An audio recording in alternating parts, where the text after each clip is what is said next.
Bismillahirrahmanirrahim. Dear viewers, today we shall take a look at the narratives in which we have described earlier on in my talk that Abdullah ibn Masud radiyallahu anhu had refused to hand over his Mushaf to the authorities in the time of the Caliph Uthman when he had launched a massive campaign to gather all spurious Masahif. We had gone through 17 or 18 categories of those narratives in my previous talk, and I had narrated before you the various students of Abdullah ibn Masud who narrate this refusal from him, or the fact that various other narrators as well have done their job in communicating to us this stance of Abdullah ibn Masud. Today we shall take a look at some of the existing interpretations of this measure of Abdullah ibn Masud, and also try to critically evaluate the texts of all these narratives that I have just described in my previous talk, and inshallah later on we shall evaluate the chains of narration also of these narratives.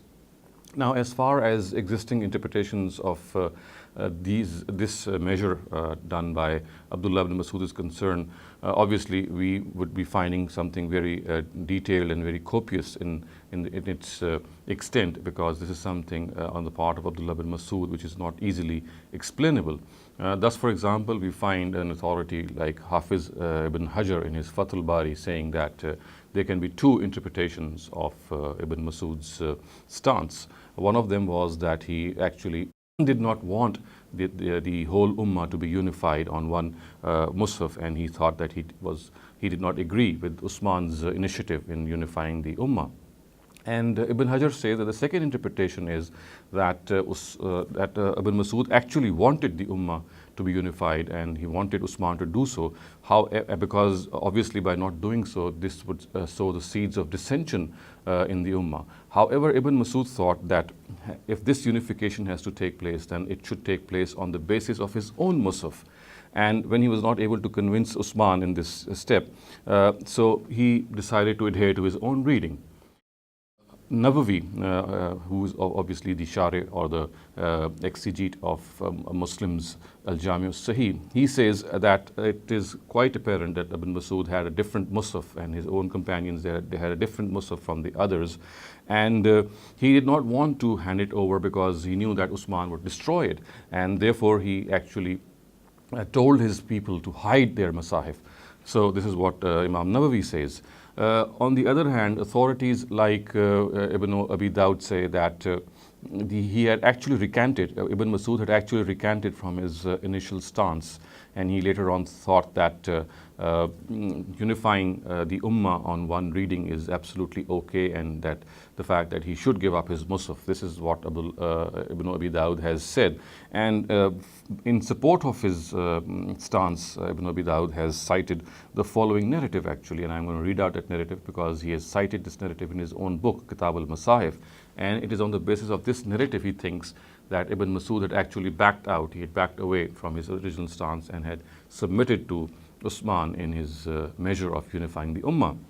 So this narrative has been recorded in his Kitab al-Masahif, and it is from Fulfula al-Jurafi, and he says, I'm going to read out the narrative, and Fulfula al-Jurafi قال فزعت في من فزع إلى عبد الله في المصاحف فدخلنا عليه فقال الرجل من القوم إنا لم نأتيك زائرين ولكن جئنا حين راعينا هذا الخبر فقال إن القرآن أنزل على نبيكم من 7 أبواب على 7 أحرف أو حروف وإن الكتاب قبلكم كان ينزل أو نزل من باب واحد على حرف واحد معناهما واحد. Fulfula al-Jurfi said, I was among those who worriedly came over to Abdullah regarding the Masahif.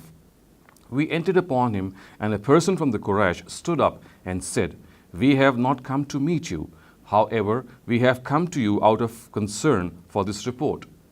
Abdullah said, the Quran has been revealed to your Prophet through 7 doors on 7 ahruf, and the books revealed earlier were revealed or sent down from 1 door on 1 harf, and the meaning of both is the same.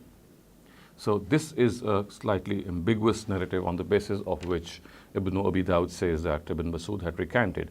And it's in the fitness of things to point out that Ibn Kathir and Hafiz ibn Hajar, they are not convinced that this narrative is sufficient proof, or it clearly says that Ibn Masud had backed out or recanted from his stance.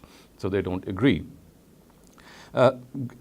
Gilchrist, obviously one of our contemporary researchers, by referring to some of the narratives which I had cited out before you in my previous talk, concludes, and I'm going to read out his words the way he has cited them in his book. In the light of these traditions, which can hardly be discounted, the evasive explanations of modern Muslim writers cannot be accepted. Abdullah ibn Masud clearly resisted Uthman's order, not because of sentiment, as Desai suggests, but clearly because he sincerely believed that his text of the Qur'an, gained first hand from Muhammad himself, was more authentic than the text of Zayd.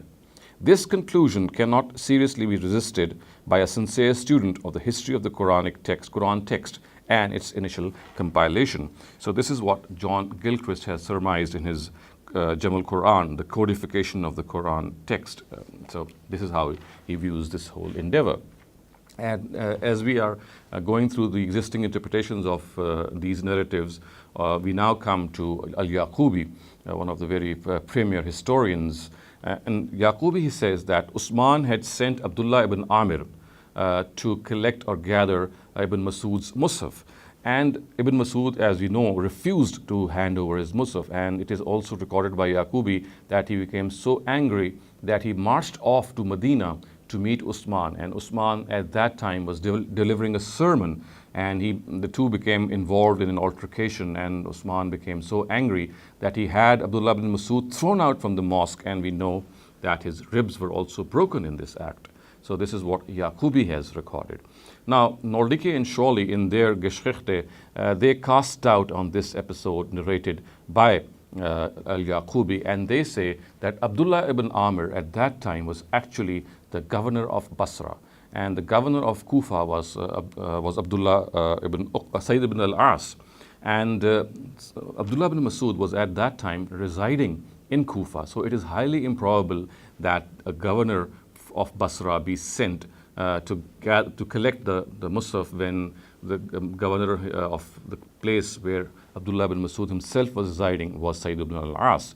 So Nordicke and Schorley think that this episode recorded by Yaqubi is hardly the case, because Abdullah ibn Amir on the one hand was in charge of Basra, and living in Kufa was Abdullah ibn Masud under the governorship of Sayyid ibn al-As. So why was Abdullah ibn Amir sent for this purpose, whereas it should have been, as they would seem to imply, it should have been the governor of Kufa himself who should have gone and collected this Mushaf from Ibn Masud.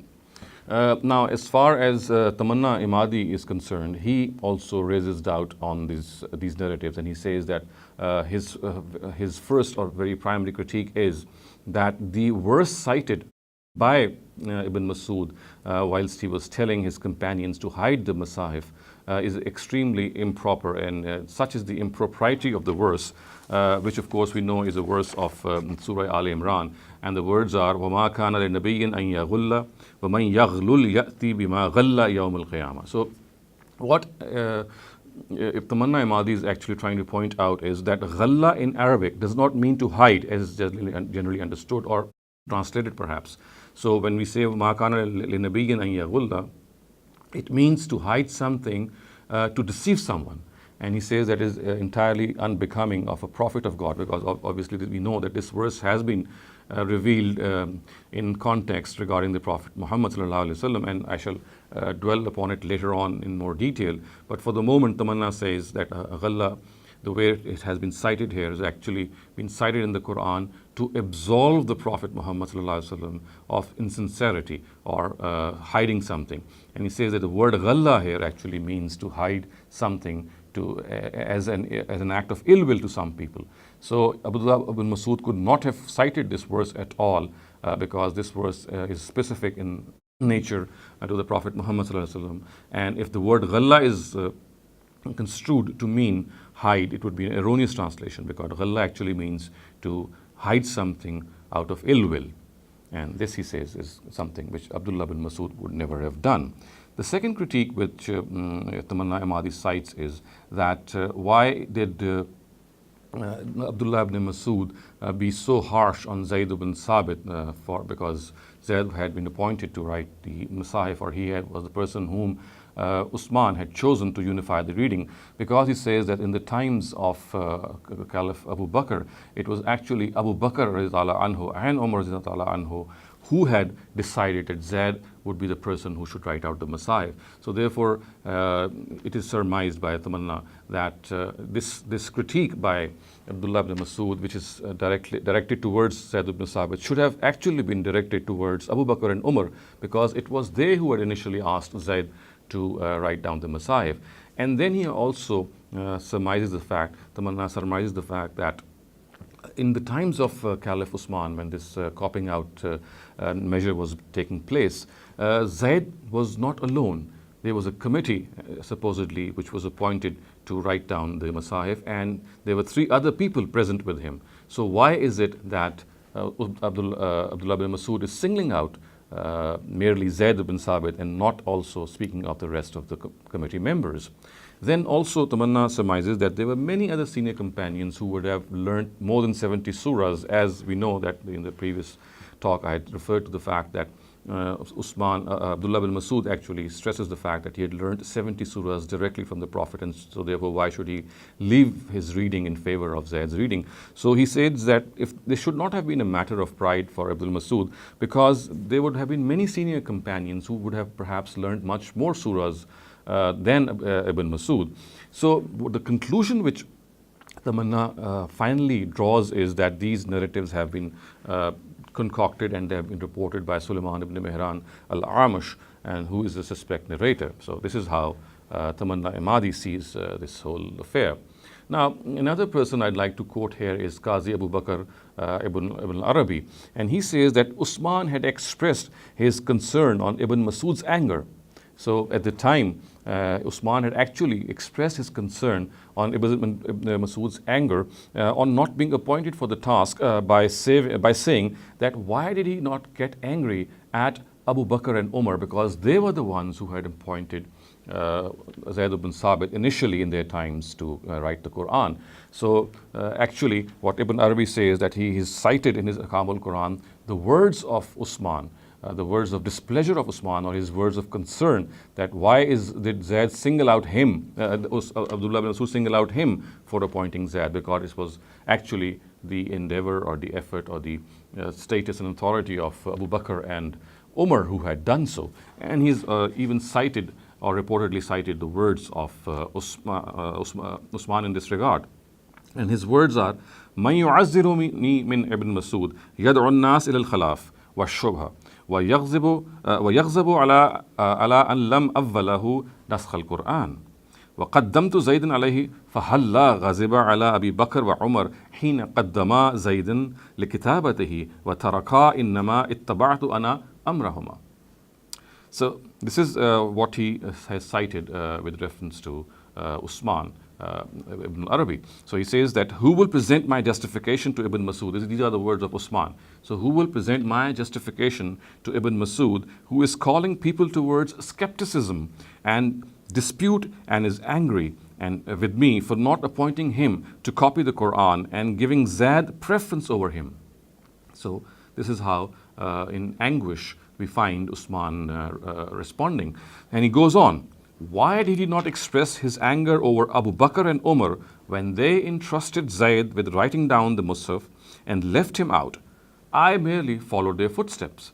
So Uthman is saying that he is merely following what Abu Bakr and Umar anhum before him had actually gone about to do. So why is that Ibn Masud is singling him out and censuring him for appointing Zayd? So this is how Ibn Arabi has cited the view of Uthman in his Ahkam al-Qur'an. So viewers, there are a couple of other people as well who have given their own interpretation, but by and large, this is how our previous scholars view the stance adopted by Abdullah ibn Masud in this regard. Now is the time that I would now come and try to analyze the text of the narrative and see the questions which arise on the text of the narrative. But viewers, before I raise the questions which arise on the text of the narrative, because we have gone through a number of narratives, it seems in order that I summarize the whole scenario before you in the light of all those narratives, so that the complete picture comes before you as to what exactly did Abdullah ibn Masud do in various steps that he adopted in finally not handing over his Mushaf to the authorities. So I am now going to just summarize these points before you, and this summary will be in the light of those narratives. You can refer back to those narratives, but I'm just going to hint the number of that narrative, or if there are more than one narratives, I'll point out more than one narratives, so that you can have a complete summary of what actually can be gathered from those 18 variants that I had read out in my previous talk. So, number one, when Huzaifa saw people reading the Qur'an differently according to the reading of various companions, he opined in the presence of Abdullah ibn Masud that he would ask Uthman to unify the reading. Ibn Masud expressed his severe displeasure at this proposal.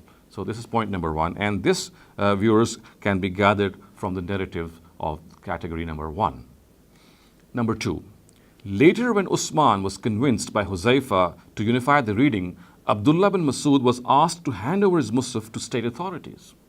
However, he resisted and said that he will never do so, and this, viewers, can be seen from the narratives of categories 2 and 12. And in this regard, we do find category number 17 giving a very contradictory account, and we shall see that also. Now, point number 3 is, I'm summarizing this whole endeavor, as I said. So we have reached point number 3. So point number 3 is, not only did Abdullah ibn Masud show resistance in handing over his own Mushaf, he even asked the people of Kufa to hide their Masahif as well. And this, viewers, is evident from categories 4, 7, 12, and 16. Number 4. Abdullah bin Masud is also said to have expressed his displeasure at not being appointed in place of Zayd for the all-important task of writing out the Masahif, and this, viewers, is evident from category number 7. Number 5. This is the 5th point of the summary that I'm just describing before you. Abdullah ibn Masud is also reported to have remarked that why should he forsake his reading in favor of Zayd's reading when he himself learnt a little more than 70 surahs directly from the Prophet Muhammad sallallahu alaihi wasallam and learnt them when Zayd was a little boy. So these are the 2 remarks. As far as the fact that he learnt them directly from the Prophet, we find this to be present in category number 2, 4, the variant 1 of category number 6, then category 9, category 11, category 12, and category 15. Now, as far as the fact is concerned that he said that he learned them when Zayd was a little boy, we can find this mention in category number 7 and category number 15. So category number 7 and 15 say that he learned these surahs when Zayd was not even born and he was in the loins of his father, who was a disbeliever. If you remember, I had cited out those categories and those variants. Now, point number 6. Some variants say that whilst he learnt 70 surahs directly from the Prophet, he finished the rest of the Qur'an with Ali radiyallahu anhu. So some of them say that he had actually learned 70 from the mouth of the Prophet, and these are actually categories number 13 and 14. And as far as the category is concerned in which it is said that he had learned the rest of the Quran from Ali, this can be seen in certain variants of category number 5, and in particular the one cited by Tabarani in his Al-Mawrid al-Kabir, which is the second, which belongs to the second category of variants of category number 5. So this is, viewers, a summary of what we can see happened in those narratives which I read out before you in my previous session. Now, viewers, if we take a look at all this summary, this complete summary, we cannot but help escape forming 2 conclusions.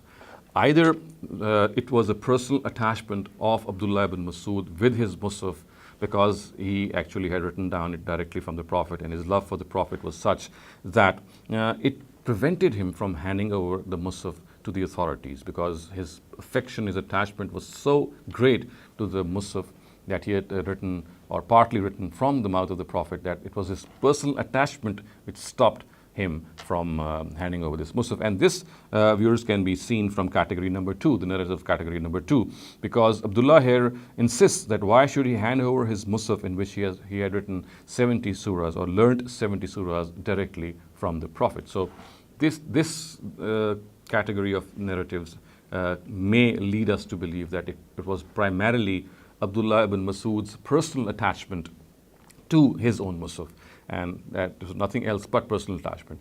However, viewers, there could be a second interpretation as well of this summary, and that is that Abdullah ibn Masud actually had a different version of the Qur'an with him.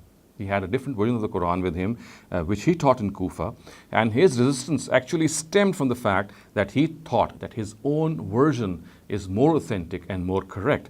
And this conclusion is the same as was reached by, if you recall, I had cited John Gilchrist earlier on. He himself also had reached the same conclusion. Now, there are a number of factors which go in favor of this second conclusion. The first conclusion, which says that actually it was just a personal attachment, we just find perhaps Abdullah ibn Masud insisting that since he had learned something directly from the Prophet, so why should he give up something which he cherished and relished so much? But viewers, if we look up the second conclusion, we will find a larger evidence going in favor of the fact that perhaps Abdullah ibn Masud had a different version of the Quran which he thought was more authentic, more correct, and therefore he thought that he should not hand it over because he knew that it would be destroyed at the hands of Uthman. Now, what are the factors which go in favor of this second conclusion? I'm just going to surmise those factors.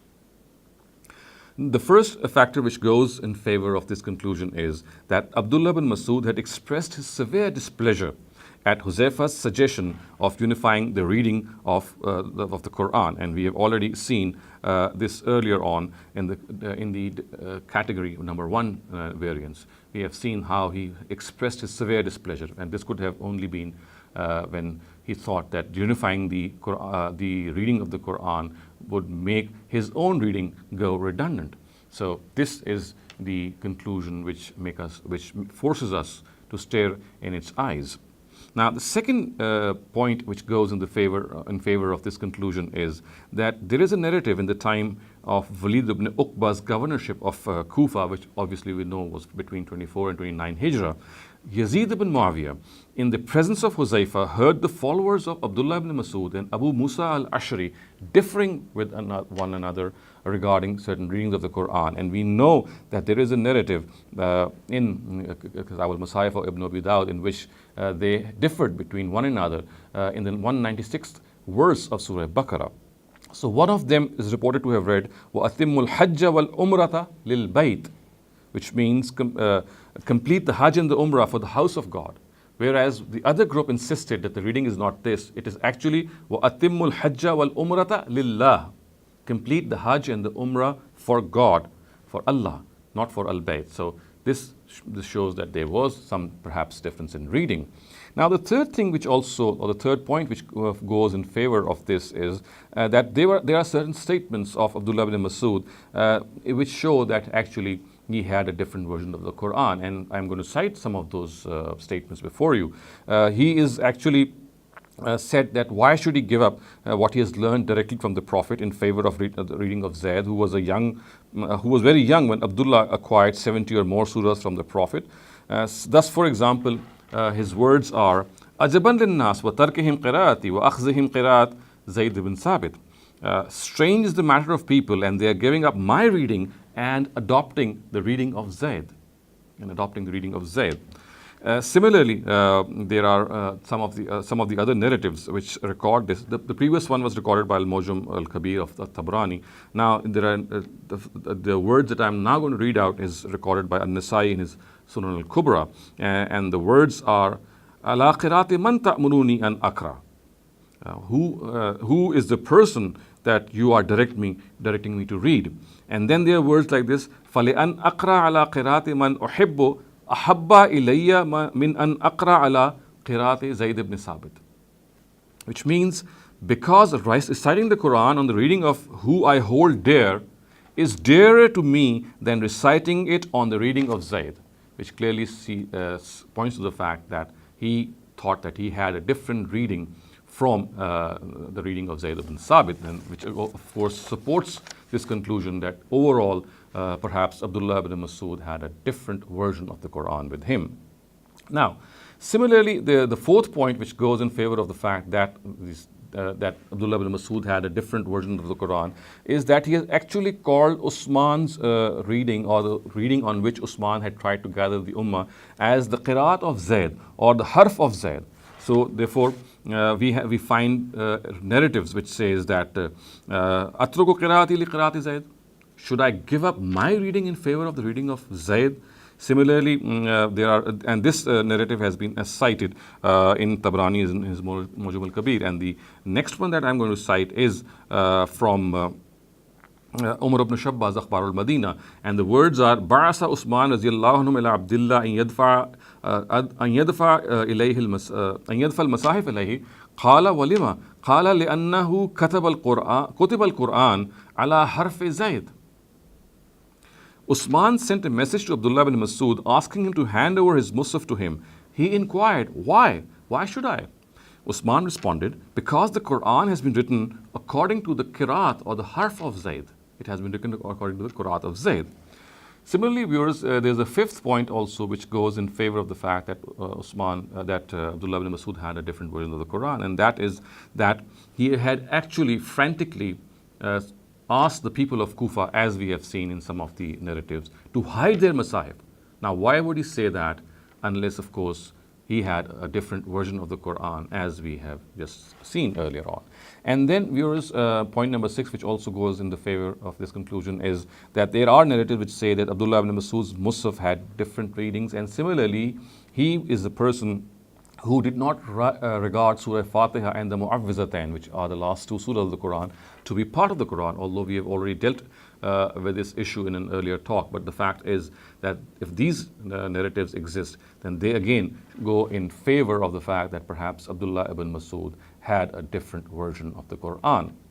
Now, this, viewers, if this is the case, that it is because Abdullah ibn Masud had a different version of the Quran that led him not to hand over his Mushaf to the authorities, then there are some very serious questions which arise on this conclusion. As far as the first conclusion is concerned, in which we have seen that actually it could perhaps be a personal attachment, or the case of a personal attachment of Ibn Masud with his Mushaf, which could have led him not to hand over his Mushaf. This is very unlikely. This seems very unlikely in the light of the evidence that I have just cited.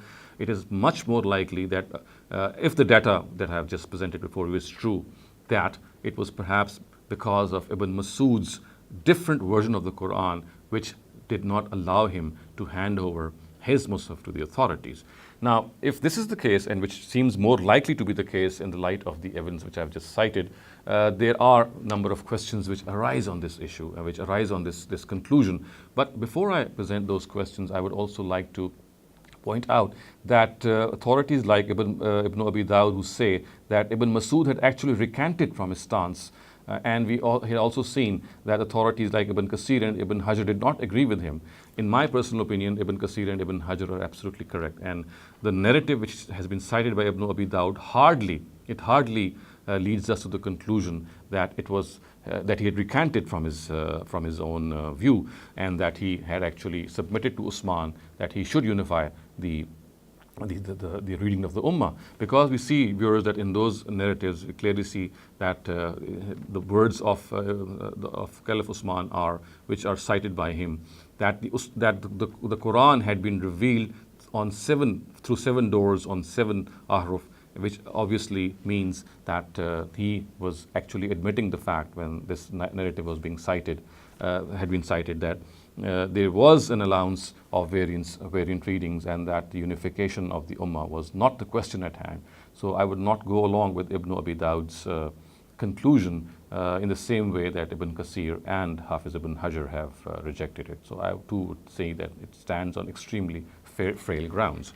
Now, viewers, let's come up to those questions which I said arise if we think, or if we conclude the fact that it was actually Abdullah ibn Masud's different version of the Quran which had stopped him or prevented him from handing over his Mushaf. So the first point which arises in my mind is that all these narratives, if this if this is the right conclusion, then all these narratives contradict reports which say that there was no difference in reading in the Quran between people of those times. Because the conclusion reached on the basis of these narratives, which I said is more strong, is that Ibn Masud had a different Quran. Now, this conclusion, what I'm saying is that this conclusion goes against a lot of data which actually says that there was no difference between the companions as far as the Quran is concerned. Now I'm going to present part of that data before you so that the contradiction is evident. Because if this is more likely to have happened, as I said, if data is more in support of the fact that Abdullah ibn Masud did not hand over his Mushaf because it had a different version of the Quran, because as I said, the data which I have presented goes more in favor of this conclusion, then this conclusion or the narratives which make us reach this conclusion are starkly and very, very directly and blatantly in contrast and contradiction with some of the other data which I'm just going to read out before you, which tells us that there was no difference and the people of those times were actually united in reading the Quran in the same reading, and it was not the case that Sahaba had differed. So let me cite Samara ibn Jundub. He was a companion of the Prophet, and he says that the reading of the people is according to the Al-Arza Al-Akhira. And the words are, this narrative has been recorded by Al-Hakim in his Al-Mustadrak, and the words are, An Samura raziyallahu anhu qal, عرض القرآن على رسول الله أرزات فيقولون إن قراءتنا هذه العرزة. The Quran was read out to the Prophet many times. People say, our reading is the reading of the Al-Arza Al-Akhira. So what is being construed from this narrative is that in the final reading, which is called the Al-Arza Al-Akhira, or the final presentation in which the Quran was recompiled, Samura is telling us, and he is a person who is thought to have died in 58 or 59 Hijrah, around about that time. So he is a person who is telling us that our reading is in accordance with the reading of that final reading in which the Quran was read out. And he also says that the Quran was read out to the Prophet many times. So the words are, Urz al-Quran ala Rasulullah arazat. It was read out many times, and the final reading which was done ultimately is the reading in which people now find themselves. Similarly, Abu Abdurrahman as-Sulami, he is a person who died in 73 Hijrah. He is the authority of Kufa. Now look what he says. كانت قراءة أبي بكر وعمر وعثمان والزيد والمهاجرين والأنصار واحدة. كانوا يقرؤون القراءة العامة وهي القراءة التي قرأها رسول الله صلى الله عليه وسلم على جبريل مرتين في العام الذي قبض فيه. وكان زيد قد شهد العرض الأخيرة وكان يقرئ الناس بها حتى مات. The reading of Abu Bakr, and this narrative is recorded by Az-Zarkashi in his Burhan. So the reading of Abu Bakr, Umar, Uthman and Zayd ibn Sabit, and that of all the Muhajirun and the Ansar was the same. So all the Muhajirun and all the Ansar, and you single out some of the prominent people amongst them, it was the same. They would read the Quran according to the Al-Qiraat Al-Amma. This is the same reading which was read out twice by the Prophet to Gabriel in the year of his death. Zayd ibn Sabit was also present in this reading, and it is called the Al-Arza Al-Akhira, and it was this reading that he taught the Quran to people on till his death. Now, these actually are the words of a person who was a celebrated authority who sat in the mosque of Kufa for 40 years from the time of Uthman till the time of Al-Hajjaj ibn Yusuf in Kufa, and he was a person who was also a companion of Abdullah ibn Masud. So these are the words of this authority. Now similarly, Muhammad ibn Sirin. Now viewers, just to recap, I am presenting before you evidence which says that the reading was of the Muhajirun, the Ansar, and all the Sahaba was the same. Remember, what we are doing is we are proving or trying to prove that this data is in direct contradiction to the data which we initially thought to have reached the conclusion upon, that perhaps the narratives tell us that Abdullah ibn Masud had a different codex of the Quran. But if this is true, and which seems likely because data is more in support of that, then that is in contradiction to what I'm just reading out, and which just tells us that the Quran was the same. So how can the two conclusions be true at the same time? So coming back, it is Muhammad ibn Sirin. So Muhammad ibn Sirin was an authority of Basra, And his words are, Al-Qiraat allati uridat ala nabi sallallahu alayhi wa sallam fil aam allazi qubiza fihi hiya al-Qiraat allati yaqra'uha an-nas al-yawm. Now, Ibn Sirin died in 110 Hijrah, and this quotation that I have just read out before you is from Al-Itqan of Suyuti and also found in some of the other Ulum al-Quran books. So the reading on which the Quran was read out to the Prophet in the year of his death is the same according to which people are reading the Quran today. So in his own times, this is what Muhammad ibn Sirin is citing us or telling us, that there is no difference. Another evidence in support of this is that Muhammad ibn Qab al-Qurzi, now he is a person who also died around 118 Hijrah, and he is a person who was regarded to be among the Tabi'un, and he lived in Medina. Now see what he says, and this has been recorded by Arthur Jeffrey, or in his Muqaddamatan fi Ulum al-Quran, the Kitab al-Mabani to be precise. So Ra'aytul Masahif, this is what Qab al-Qurzi is actually telling us, and he is giving us his eyewitness account. So he says, Ra'aytu Masahif Salas, Mushafan fihi qira'atu Ibn Masud, wa Mushafan fihi qira'atu Ubay, Mushafan fihi qira'atu Zayd. So he says that I saw three Masahif, a Mushaf which contained the reading of Ibn Masud, another which contained the reading of Ubay, and still another which contained the reading of Zayd. So he said that I saw these three Masahif. And then look what he says, فَلَمْ أَجِدْ فِي كُلٍّ مِّنْهَا مَا يُخَالِفُ بَعْضُهُ بَعْضًا. In none of them did I find anything contradictory to one another. So all these three Mushafs matched completely with one another. The Mushaf of Ubay, the Mushaf of Zayd, and the Mushaf of Abdullah ibn Masud, three very, very famous authorities of the time of the Prophet, having exactly the same reading. So viewers, this is my first point of contention, that if that conclusion is correct, that Ibn Masud had a different version of the Quran, and that is why he had withheld himself from handing over his Mushaf to the authorities, then that data, if true, goes in contradiction to the data that I've just presented, which says that the readings of all these companions was exactly the same and there was no difference. The second point. The second point that I'm going to present before you is that if these narratives are compared with the narratives which tell us that Abdullah ibn Masud was a witness to the Al-Arza Al-Akhira. Now we know that there are certain narratives that I'm just going to read out before you, that Abdullah ibn Masud was a witness to that final presentation. Then there are certain questions which arise, or a basic question which arises, which I shall put forth before you later on. But let me first give you a gist or a summary of those narratives and some of the variants before you, which tell us that Abdullah ibn Masud was the person who was present in that final presentation, the Al-Arza Al-Akhira, and he was a witness to that final reading of the Quran.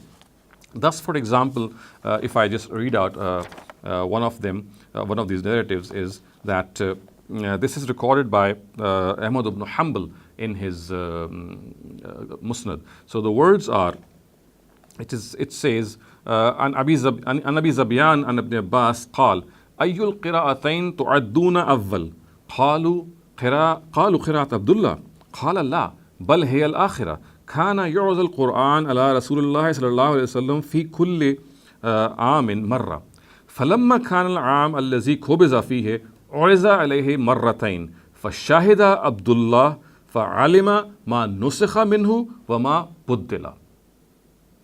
So Abu Zubyan reports from Ibn Abbas that he asked, which of the two readings do you consider as the first?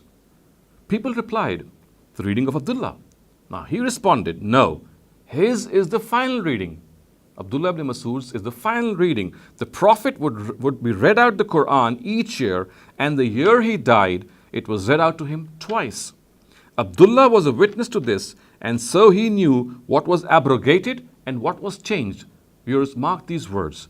Shahida Abdullah fa'alima ma nusikha minhu wa ma buddila. He was present in that final presentation, and he knew what was abrogated and what was changed.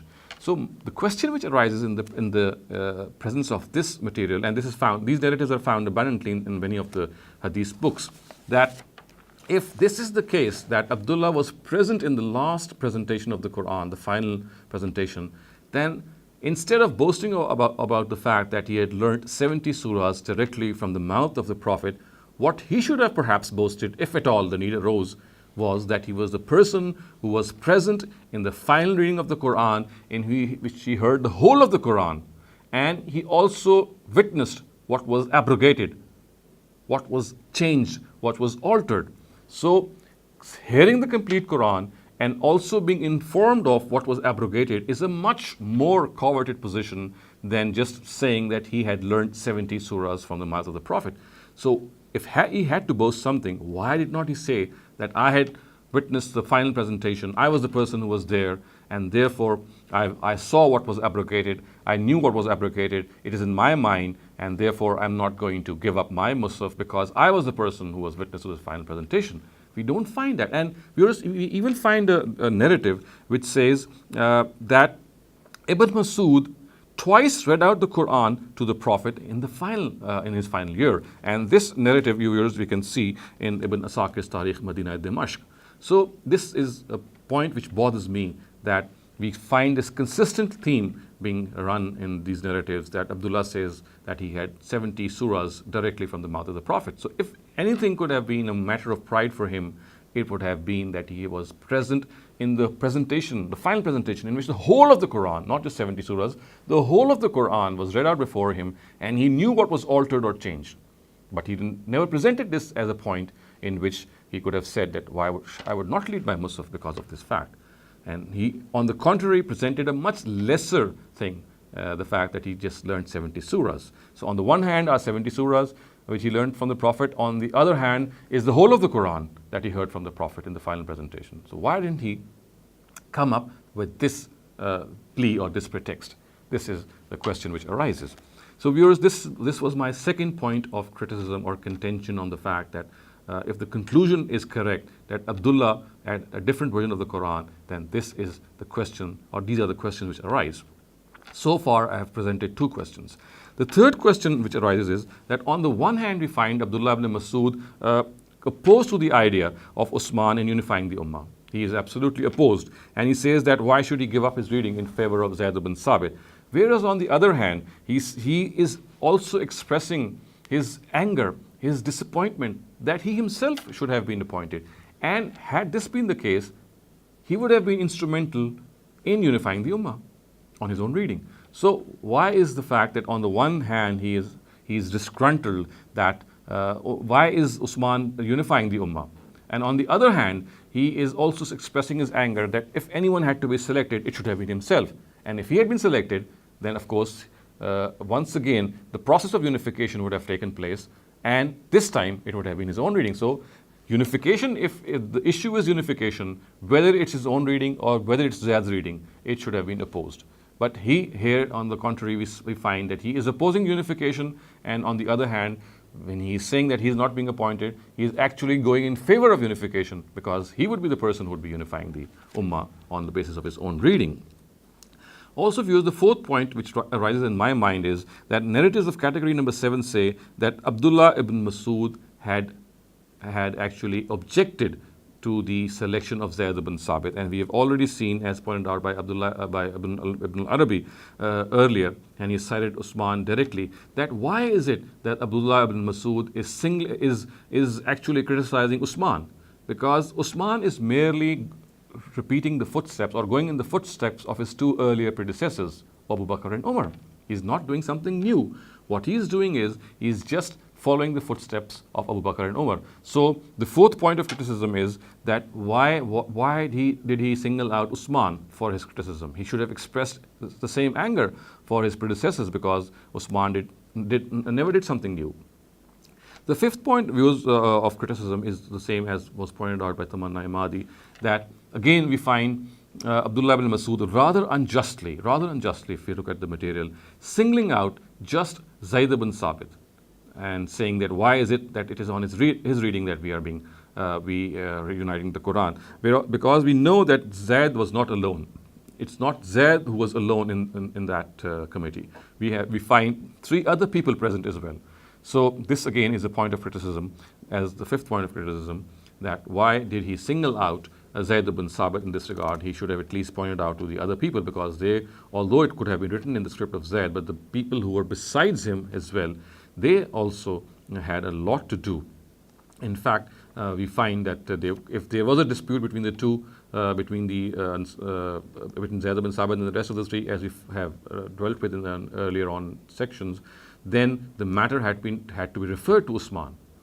So why is it that that Abdullah ibn Masud is just pointing out Zayd in this regard?